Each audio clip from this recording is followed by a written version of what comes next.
என் குடும்பத்திற்கு என் காதலில் எல்லளவும் விருப்பமில்லை. எனக்கு அவளை தவிர வேறு எதன் மீதும் விருப்பமில்லை. விபரீத முடிவெடுத்தது வீடு.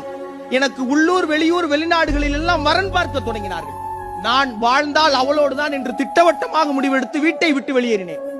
நான், அவள், நம்பிக்கை, 4-5 துணிமணிகள், இவ்வளவுதான் இருப்பு. சென்னை வந்து சேர்ந்தேன். இன்றோடு ஓராண்டு 8 மாதம் 17 நாட்கள் ஆகிறது. இவெல்லாம் எங்கிட்டயா புழைக்க போன, புன்னங்கால் பெரடு தெரிக்க ஊருக்கு ஓடியாந்துறான் பாரு என்றவர்கள் எல்லாம் இன்று என்னை அழைத்து, மாப்பிள்ள எப்பயா ஊருக்கு வரிய, உங்களோட ஒரு செல்ஃபி எடுக்கணும்யா என்று சொல்லும் நிலைக்கு இந்த கடற்கரை நகரத்து கதாநாயகர்களுள் என்னையும் ஒருவனாய் உயர்த்தி நிறுத்தி இருக்கும் என்னவளின் பெயரை தலை நிமிர்த்தி நெஞ்சுயர்த்தி நரம்பு புடைக்க சொல்வேன். அவள் பெயர் தமிழ்.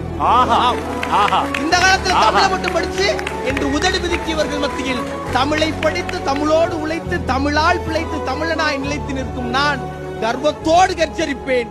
தமிழ் பேச்சு எங்கள் மூச்சு.